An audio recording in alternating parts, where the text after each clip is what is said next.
लोकसभा चुनाव सन 2024 का मौसम समाप्त हो चुका है, फिर भी लगभग सभी प्रत्याशियों की नींद उनसे कोसों दूर है। कारण है विधानसभा चुनाव सन 2024 की नीति और रणनीति पर मंथन। आइए मिलते हैं लोकसभा की निर्दलीय प्रत्याशी रही आनंदिता दास से और जानते हैं विधानसभा चुनाव सन 2024 की उनकी नीति और रणनीति के संबंध में। मेरा नाम आनंदिता दास है। आप लोकसभा चुनाव लड़ी जी। उससे आपको किस तरह का संतुष्टि का आभास है?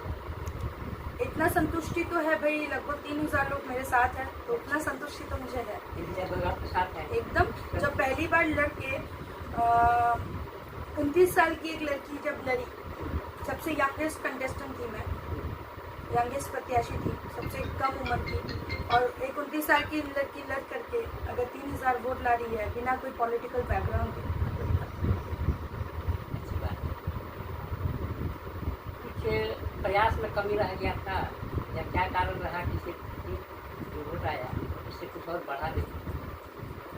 शायद और कुछ बढ़ सकता था और कुछ उम्मीदें थी मेरी कि शायद बढ़ती। और चलिए, मैं अभी इस बात को लेकर के तो मैं कोई कमेंट नहीं करूँगी, वो जनता जनार्दन है हमारे हमेशा उनका फैसला है सर आंखों पर। जो उन्होंने फैसला किया, जिनको उन्होंने वोट दिया, अच्छा किया, और जिन्होंने मुझे वोट दिया उनके लिए बहुत बहुत बहुत बहुत धन्यवाद। विधानसभा की तैयारी के संबंध में कुछ करिए। तैयारी चल रही है और लोगों के लिए काम भी कर रही हूँ। ऐसा नहीं कि सिर्फ विधानसभा के लिए मैं तैयारी कर रही हूँ, लोगों के लिए काम कर रही हूँ। अभी विधानसभा का इलेक्शन जब आएगा तब अभी तैयारी तो अभी से शुरू है, लेकिन जब इलेक्शन आएगा तब पता चलेगा कि मैं कौन से विधानसभा से मैं लड़ रही हूँ। आपका क्षेत्र अभी बताने में इतने सक्षम है? नहीं, मैं अभी नहीं बताना चाहती हूँ। अगर आप ये नहीं बताइएगा कि किस क्षेत्र से अपनी तैयारी कर रही है तो उस क्षेत्र की समस्या क्या है? क्षेत्र की हर एक क्षेत्र की जो समस्या है ना, वो एक ही है।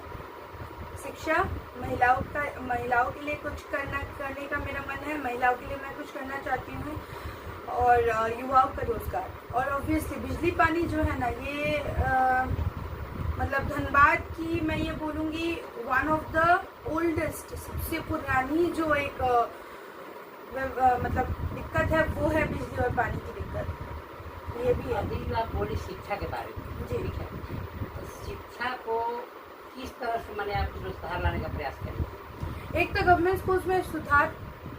अगर आप अभी दिल्ली और बॉम्बे में जाए तो वहाँ पे आप देख पाएंगे कि प्राइवेट स्कूल से ज़्यादा फैसिलिटीज़ आपको गवर्नमेंट स्कूल्स में मिल रहा है। ठीक है, जब प्राइवेट स्कूल्स में ज़्यादा फैसिलिटीज़ आपको गवर्नमेंट स्कूल्स में मिल रहा है, वहाँ पे बड़े बड़े बिजनेसमैन भी अपने बच्चों को गवर्नमेंट स्कूल्स में भेज रहे हैं। मैं आपसे एक बात पूछ रही हूँ, क्या आप अपने बच्चे को भेजेंगे गवर्नमेंट स्कूल में पढ़ने के लिए?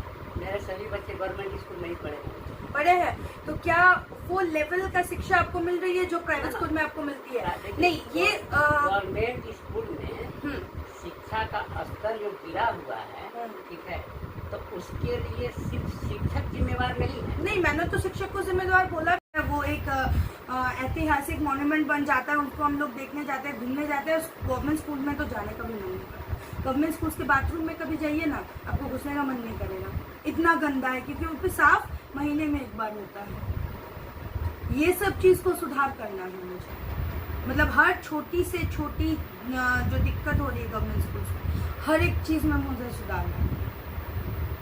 क्योंकि शिक्षा, मैं फिर से आपको कह रही हूँ, शिक्षा एक ऐसा हथियार है जिससे आप दुनिया की कोई भी जंग जीत सकते हैं। इसमें तो कोई संदेह नहीं है। शिक्षा से तो और हर किसी के पास 50-60 हज़ार डोनेशन नहीं है कि वो डोनेशन दे करके प्राइवेट स्कूल में बच्चों को पढ़ाएगा। तो सरकारी स्कूल में भी प्राइवेट स्कूल जैसा सारा सुविधा होना चाहिए, तब जाकर के हर एक बच्चा हिंदुस्तान का आगे बढ़ेगा और हिंदुस्तान का ही नाम रोशन होगा।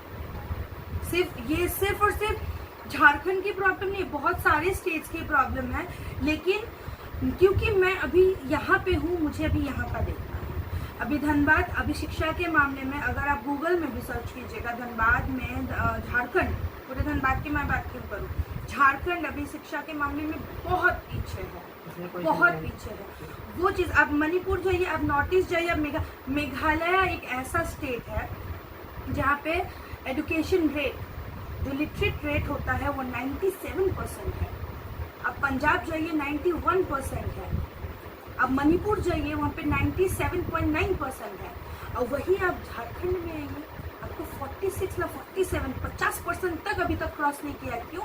वो सिर्फ और सिर्फ इस वजह से कि गवर्नमेंट स्कूल्स में कोई फैसिलिटीज नहीं है। और हमारे नीचे जो है वो निचले वर्ग के लोग जो है, हम लोगों के पास उतने डोनेशन 50-60 हज़ार रुपए होते ही नहीं है कि दे करके प्राइवेट स्कूल में अपने बच्चों को पढ़ाए। शिक्षा में तो आपका दृष्टिकोण अच्छा है। मुझे बताइए, शिक्षा के अलावा जब आप शिक्षित बन जाते हैं, आपने अपने बच्चों को लोन लेकर के पढ़ाया। बहुत सारे ऐसे माँ बाप हैं जो अपने बच्चों को लोन लेकर के पढ़ाते हैं और ये सही बात है। उसके बाद बच्चों को मिलती नहीं है नौकरी, क्योंकि झारखंड में नौकरी ही कहाँ है भाई। गवर्नमेंट नौकरी तो चलिए छोड़िए, उसका तो मैं बात ही नहीं करना चाहती। गवर्नमेंट नौकरी है ही नहीं, वैकेंसी ओपन होने से पहले खुल जाती है, मतलब बंद हो जाती है। रही बात प्राइवेट नौकरी का, अगर मैं बात करूँ, प्राइवेट नौकरी भी कहाँ है धनबाद में। धनबाद छोड़िए, पूरे झारखंड में कहाँ है प्राइवेट नौकरी। आईटी हब धनबाद में बनेगा, कोई ऐसा इंडस्ट्री धनबाद में आएगा। अगर एम्स धनबाद में आता तो ऑटोमेटिक नौकरी, बहुत सारे लोगों को नौकरी मिलती। जैसे अभी देवघर में जो एम्स बना है, बहुत सारे लोगों को, बहुत सारे युवाओं को नौकरी मिली है वहाँ पे। वैसे ही अगर यहाँ पे बनता तो बहुत सारे युवाओं को नौकरी मिलती, बहुत सारी महिलाओं को वहाँ पे नौकरी मिलती। और वैसे ही इतने सारे यहाँ पे ऑप्शंस है। आईटी हब हम लोग बना सकते हैं, छोटे छोटे फूड प्रोसेसिंग यूनिट्स हम लोग खोल सकते हैं, ऑयल मिल खोला जा सकता है। इतने सारे नौकरी के ऑप्शंस है पूरे ऑल ओवर इंडिया में, लेकिन वो चीज़ धनबाद में नहीं है। अगर फूड प्रोसेसिंग यूनिट धनबाद में इतने सारे गांव हैं, हर एक गांव में अगर छोटे छोटे फूड प्रोसेसिंग यूनिट बनते हैं, तो फूड प्रोसेसिंग यूनिट में महिलाएं भी काम कर सकती है, वो भी रोजगार कर सकती है, युवाएं भी काम कर सकती है। काम करने का अगर हम लोग प्रोजेक्ट्स की बात करें, प्रोजेक्ट्स बहुत सारे हैं, प्लान्स बहुत सारे हैं, लेकिन हमारे सांसद, हमारे विधायक जी कोई नहीं इन प्लान्स को धरातल पे उतारते हैं। सब लोग अपने पॉकेट्स भरने में व्यस्त है कि भाई इलेक्शन में इतना 1000 करोड़ खर्चा हो गया, उसको तो पहले अपने पॉकेट में भर ले, जनता का देखा जाएगा। क्या टेक्नोलॉजी का बनाना चाहती है? बिल्कुल, और धनबाद में वो कैपेबिलिटी है। धनबाद सिर्फ कोयला, ब्लैक डायमंड सिटी नहीं है, सिर्फ कोयला की नगरी नहीं है। कोयला में से हीरा भी निकलता है, ब्लैक डायमंड सिटी बोला जाता है धनबाद को। कोयला में से हीरा भी निकलता है और वही हीरा है धनबाद। धनबाद अभी ऐसा बन के रह गया है ना कि बाती तले अंधेरा जो होता है ना, धनबाद अभी वो अंधेरे में डूबता जा रहा है। लेकिन अगर आप देखिएगा, धनबाद के वासी होने के मतलब तरफ से हम बोल रहे हैं कि बहुत सारी जगह में धनबाद ऐसे मुकाम पे पहुंच सकता है कि सिर्फ और सिर्फ कोयला खदान के नाम पे धनबाद को नहीं, एक आईटी हब इंडस्ट्री के नाम पे भी धनबाद को जाना जा सकता है। लेकिन वो हमारे पॉलिटिशियंस जो है अपने पॉकेट भरने के कारण उस चीज़ को होने नहीं देना चाहते हैं। इसके कारण धनबाद में बेरोजगारी बनने नहीं दे रहे हैं। नहीं, बनने नहीं दे रहे एकदम। आप इसमें किस तरह से प्रयास करेंगे? मैं आईटी हब, देखिए आईटी हब कैसे बनता है, मैं कोई नया इंडस्ट्री तो यहाँ पे प्रोडक्ट करूंगी नहीं। जितने बड़े बड़े इंडस्ट्रीज है, जो आईटी कंपनीज है, उनका फ्रेंचाइजी होता है।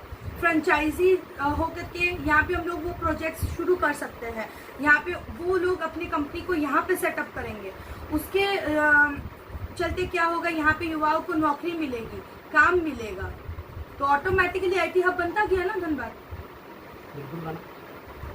सिंपल। आप अपनी आगे की कुछ तैयारी के बारे में बताइए। आगे की तैयारी भी यही सब मुद्दों को लेकर के है, और जो काम मैं ऑलरेडी कर रही हूँ महिलाओं के लिए, बच्चों के लिए, मैं धीरे धीरे वो काम को करती जा रही हूँ और वो काम कंटिन्यू चलता रहेगा। अभी जनता से तो एक ही विनती है कि एक बार सबको मौका दे करके देख चुके हैं। मैं हमेशा से एक बात बोलती हूँ, सबको मौका दे करके देखें। सबके बारे में सबको पता है, एक बार हमको मौका दे करके देखिए। अगर काम नहीं करते हैं, अगली बार वोट मांगने जाएंगे तो निकाल दीजिएगा घर से, नहीं दीजिएगा वोट। क्योंकि मुझे वो मस्का मारना जिसको बोलते हैं ना, मुझे वो नहीं आता है। मैं जो बोलती हूँ सीधा सपाट में बोलती हूँ, और जो कर सकती हूँ मैं वही बोलूंगी, जो नहीं कर सकती मैं ये तो आपको कभी नहीं बोलूंगी चांद ला करके आपके हाथ में धर दूंगी, क्योंकि वो मेरे आपका सामर्थ्य से बाहर है। आपका 2 मिशन हमको समझ में आया, एक तो शिक्षा के संबंध में और IT हब, और एक मिशन है मेरा, क्योंकि मैं एक महिला हूँ और महिलाओं को लेकर के भी मेरा एक मिशन है और मुझे महिलाओं को भी आगे बढ़ाना है। ये भी किस तरह आगे बढ़ाएंगे? बहुत तरीके से आगे बढ़ाऊंगी। जो लोग शिक्षित है, शिक्षा के स्तर से उनको आगे बढ़ाना है। मैंने सरकार को जिम्मेदार बोला है। क्यों? हम देखते हैं, देखिए शिक्षा की जहाँ बात आती है तो हम सीरियसली इस मैटर पर काम किए हैं कि गवर्नमेंट स्कूल में जो बच्चे आते हैं आर्थिक रूप से कमजोर परिवार से आते हैं, बिल्कुल ठीक है, तो यहाँ जो वो 2 घंटा 4 घंटा जो भी समय देते हैं स्कूल आवर में, उसके बाद वो अपने घर पर कुछ तैयारी नहीं कर पाते हैं। जी, गार्जियन भी उनके इस तरह का सक्षम नहीं रहते हैं जी, कि उस पर कुछ तैयारी करवा पाए। बिल्कुल सही अब बात। रही बात कि जबकि कमजोरी दोनों तरफ से है, तो उसने किस तरह से सुधार लाने कमजोरी का? दोनों तरफ से नहीं है। देखिए मेरे मम्मी पापा भी उतने शिक्षक नहीं है, उनके मम्मी पापा तो ABCD पढ़ना तक नहीं जानते थे। इसका मतलब ये नहीं कि मेरे मम्मी पापा ने मुझे पढ़ाया नहीं है, मेरे मम्मी पापा ने मुझे पढ़ाया है। शिक्षा अगर आपके माता पिता, आपने अभी ये कहा कि आपके बच्चे गवर्नमेंट स्कूल में पढ़े हैं। हाँ। एक बात मान लीजिए, इमेजिन कर लीजिए, सोचिए कि आप लोग पढ़े लिखे नहीं हैं और आपके पास वो आर्थिक व्यवस्था नहीं है, आपने अपने बच्चों को गवर्नमेंट स्कूल में भेजा, ठीक है, लेकिन गवर्नमेंट स्कूल में अगर वैसी पढ़ाई ही नहीं होगी तो क्या आपके बच्चे आज के जो कंपटीशन का दौर है, जो कंपटीशन का दौर चल रहा है, उस दौर में प्राइवेट स्कूल के बच्चों से आगे निकल पाएंगे? वो तो पीछे रह जाएंगे। क्योंकि देखिए तो गवर्नमेंट स्कूल हर तरह से कमजोर है ना। मैं वही आपको समझाने की कोशिश कर रही हूँ। सुन लीजिए कि देखिए शिक्षक को मैं जिम्मेदार कुछ हद तक मैं मानती हूँ, क्यों, उसका भी कारण है। सबसे पहले सरकार जिम्मेदार है, उसके बाद शिक्षक जिम्मेदार है। प्राइवेट स्कूल में आप जाइएगा ना तो वहाँ पे सुबह से 7 बजे से अगर स्कूल शुरू होता है तो वो खत्म होता है जाकर के कब, 1 से 1.5 बजे, है ना। अगर 9 बजे स्कूल शुरू होता है तो खत्म होता है 3 बजे। और गवर्नमेंट स्कूल में आप देखिए जाकर के 10 बजे स्कूल शुरू होगा, 1-1.5 बजे बच्चों को छोड़ दिया जाएगा। बोले हम झूठ बोल रहे हैं? का पता कर लीजिए। स्पेशली प्राथमिक विद्यालय, प्राथमिक और मध्य विद्यालय। सुधार किस तरह से लाएंगे ये बताइए। सबसे पहले टीचर्स की क्लास लेनी होगी। टीचर्स को हम लोग सिखाएंगे कि भाई पढ़ाना है बच्चों को तो 6 से 7 घंटा जो स्कूल का टाइमिंग है उसी स्कूल का टाइमिंग में पढ़ाना है। ऐसा नहीं कि आप 3 घंटे 4 घंटे पढ़ा करके, क्योंकि गवर्नमेंट तो अपना सरकार तो हमको दे रही है वेतन, तो हम लोग घर में जाकर के रेस्ट करें इसी के नीचे। स्कूल में तो ऐसे है नहीं कि गर्मी में कैसे रेस्ट करेंगे। ये सब चीज़ मेनली गवर्नमेंट स्कूल्स में बंद करना होगा। मिड डे मील, आप एक बात बताइए, आपके घर में अच्छा खाना बनता है और स्कूल का मिड डे मील कैसा होता है? मैं खुद एक दिन मिड डे मील के टाइम पे स्कूल में गई थी। कुछ गवर्नमेंट स्कूल्स है यहाँ पे, ठीक है, मैं हायर लेवल की बात नहीं कर रही हूँ, जो 7, 8, 9, 10 जो उच्च विद्यालय है मैं उनकी बात नहीं कर रही हूँ। मैं उच्च विद्यालय में अच्छे फिर भी मिड डे मील तो प्राथमिक विद्यालय में होता है। नहीं, मैं मिड डे मील की बात ही नहीं कर रही हूँ, मैं शिक्षा की बात कर रही हूँ। सुन लीजिए पूरा, जो उच्च विद्यालय है, जो 7, 8, 9, 10 जहाँ पे है स्कूल में, वहाँ पे फिर भी ठीक है, लेकिन लाइब्रेरी नहीं है, कंप्यूटर लैब नहीं है। क्लास 10 का बच्चा ये नहीं जानता कि कंप्यूटर कैसे चलाना है, वो आगे जा करके क्या करेगा? क्लास 10 का बच्चा अगर ये नहीं जानता कि कंप्यूटर कैसे चलाता है, क्योंकि कंप्यूटर रूम को स्टोर रूम बना के रख दिए है, कंप्यूटर है ही नहीं, कुछ वो लोग चलाएंगे कैसे वो लोग सीखेंगे, कैसे वो लोग आगे बढ़ेंगे? और वही चीज प्राइवेट स्कूल में जाइए, क्लास 5, 6 का बच्चा बता देगा आपको कंप्यूटर कैसे चलाना है। आप इस दिशा में किस तरह से प्रयास करेंगे? सारे दिशाओं में मुझे इसमें तरक्की लानी है, मुझे उसमें सुधार लाना है। फर्स्ट ऑफ ऑल इंफ्रास्ट्रक्चर, जो स्कूल का जो एम्बियंस है, स्कूल में जाने से पता चलना चाहिए, दिल में ये आना चाहिए, वो दिमाग में वो बैठ जाना चाहिए कि भाई हम स्कूल में आए हैं, खुला मैदान में नहीं आए, स्कूल में आए हैं। वो स्कूल का गेट क्रॉस करते ही वो दिमाग में बैठ जाना चाहिए, ये मेरा स्कूल है। हाँ, स्कूल जैसा दिखना, स्कूल में लाइब्रेरी होना, स्कूल साफ सुथरा होना, टीचर्स का टाइमली आना, क्लास अच्छे से लेना, बच्चों को अपने सिलेबस से हटकर भी और बुक्स का भी नॉलेज देना। ये सब स्कूल में किया जाना चाहिए। स्कूल का एक जो वातावरण है ना वो अलग होना चाहिए, जो कि गवर्नमेंट स्कूल्स में नहीं होता है। यही तो हम आपसे जानना चाह रहे हैं। यही सब चीज़ तो मुझे लानी है, मैंने तो वही कहा। कंप्यूटर लैब्स लाना, स्कूल में लाइब्रेरी बनाना, मतलब ऑल राउंड एक सुधार करना गवर्नमेंट स्कूल्स में। मुझे तो गवर्नमेंट स्कूल और खंडर में कोई फर्क नहीं दिखता है। खंडर दूसरे तरीके से आगे बढ़ाना है ताकि वो भी अपने घर चलाने पे योगदान दे सके। उसका भी बहुत सारा प्लान है विस्तार से। इसके बारे में बता सकते हैं? अभी आपके सिलाई पास ट्रेनिंग महिलाओं के लिए, अगर मैं सिलाई ट्रेनिंग है, मैंने उसको किस तरह से आप डेवलप कर रही हैं, किस बारे में बोली थी? हम लोग दिलवाते हैं महिलाओं को सिलाई ट्रेनिंग। उसके बाद गवर्नमेंट बैंक से उन लोगों को लोन दिलवाने का हम लोग प्रयास करते हैं। कुछ को लोन मिला भी है, कुछ अपने वो लोन लेकर के खुद चुका रही है लोन। अपने खुद सिलाई कर रही है, खुद सिलाई करके वो लोन भी चुका रही है, अपने घर में भी कुछ पैसा बचा रही है। और अगर लोन मैं लेने के लिए उनको करना क्या पड़ता है? महिलाओं के लिए गवर्नमेंट लोन में गवर्नमेंट बैंक्स में महिलाओं के लिए लोन है, जहाँ पे कम ब्याज में महिलाओं को और सब्सिडी लोन भी मिलता है महिलाओं को। इसमें ये स्पष्ट कर देना ज़्यादा अच्छा रहेगा कि अगर किसी महिला इस समाचार को देखे तो उसे एक संदेश मिले कि किस तरह से उसको आगे बढ़ना है, किस तरह से। कुछ नहीं, आपका आधार चाहिए, आपका वोटर आईडी या फिर पैन चाहिए। आधार और पैन आपका हो गया, अगर वो होता है आपके पास, और एक दो छोटे मोटे डॉक्यूमेंट्स आपके पास चाहिए, जैसे राशन कार्ड वगैरह अगर है तो आपके पास, ठीक है, होल्डिंग टैक्स वगैरह अगर है आपके पास, तो वो जाकर के महिलाओं के लिए एक सब्सिडी लोन मिलता है महिलाओं को, जिसमें इंटरेस्ट रेट भी बहुत कम है और सब्सिडी भी आपको मिल जाती है महिलाओं के लिए। तो इससे क्या होता है, महिलाएं अगर कुछ अमाउंट कम हो जाता है उनका लोन, जब वो चुकाती है तब कुछ अमाउंट अगर उनका कम हो जाता है तो उनको भी एक राहत हो जाता है। और ये अगर कोई महिला देख रही है तो मैं उनको भी बोलूँ कि अगर आपको इस बात की जानकारी नहीं है तो आप कोई भी गवर्नमेंट बैंक में जा करके ये जानकारी आप ले सकते हैं। इंडियन बैंक है, SBI है, बहुत सारे गवर्नमेंट बैंक्स हैं, ग्रामीण बैंक है, तो बहुत सारे गवर्नमेंट बैंक्स है, वहाँ पे जा कर के आप ये जानकारी ले सकते हैं और अपने लिए लोन ले करके आप खुद उस लोन को चुकाइए। क्योंकि मुझ में अगर वो सामर्थ्य होता तो मैं ऑब्वियसली मैं वो काम महिलाओं के लिए अभी से शुरू कर देती। अगर कभी जा कर के भविष्य में मुझे वो सामर्थ्य आता है, मैं वो कर सकती हूँ, तो मैं सरकार से वैसा एक प्रोजेक्ट मैं सरकार से रिक्वेस्ट करके महिलाओं को मैं ये सब चीज़ को मुहैया करवाऊंगी, मैं प्रोवाइड करूंगी और ये इंश्योर करूंगी कि महिलाएं भी आगे बढ़े।